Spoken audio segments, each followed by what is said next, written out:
Hello again. I thought I'd do a reading from chapter 11 on the Eurasian beaver, and it's a personal kind of story about the time I tried to go and see some live beavers which live at the Aegis Centre in Bewley, which is close to Inverness where I live. It was a strange day, all told.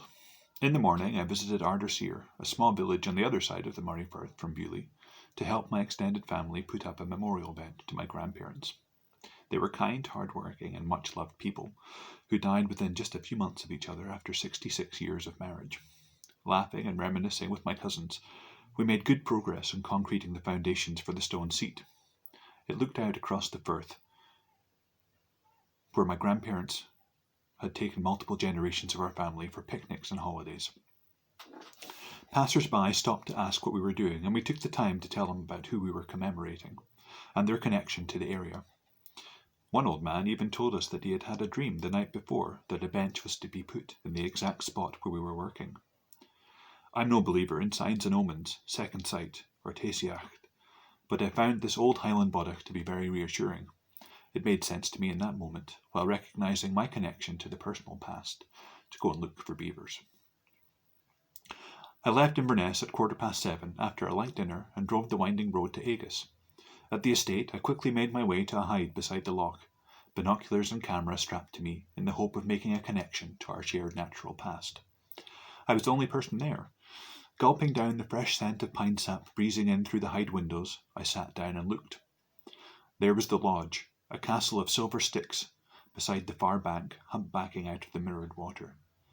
Silence was everywhere. You forget what silence feels like in the hustle of everyday life. Here it was like a warm cloak, wrapping itself around you, the quiet only broken by the occasional hoo-hoo of a wood pigeon in the trees. The Lochen itself was beautiful, dark and peaty, with a patchwork of lilies on the surface and reeds at the edges. It looked uncannily right to my eyes. The way it should be, somehow better and more beautiful than the glorified puddles that many Lochens manage to be. I settled in for the hour of dusk, sweeping the view with my binoculars for any sign of the elusive beavers. Every ripple of the surface caused a surge of adrenaline. Every fish that breached demanded my full attention. It was exciting sitting down in the silence. I felt like I was on a quest.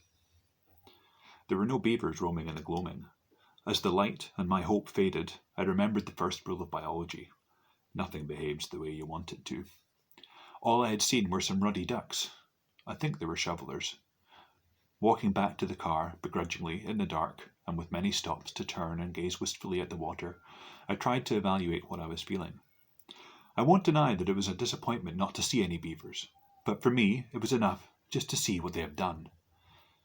How they have improved the land just by being there with their elegant lodges and constant landscaping. I had experienced an hour of perfect mental clarity, able to filter out the petty annoyances of everyday life to concentrate every neuron towards a simple goal. I hadn't seen a beaver, but in a sense it didn't matter. I knew I'd be back again. You pays your money and you takes your chances. I and many other nature lovers know that the quiet searching is often as good as the seeing. The beaver is different from the wolf, the lynx and the bear. Of all the mammal inhabitants of Britain, it is the only species that has ever been brought back. Think about this for a second. Turn on the news, read the papers, surf the web. Whenever there is a story about the natural world, it is invariably bad. The signs of the times are poaching, trophy hunting, destruction and extinction. For once, just for once, there is a sliver of good to talk about. An old wrong has been set right. We did the honourable thing for once. It should make you feel proud. It makes me feel proud. In a world of tragedy and hurt, this success needs to be bellowed in the faces of everyone. We can fix things. It's not always too late.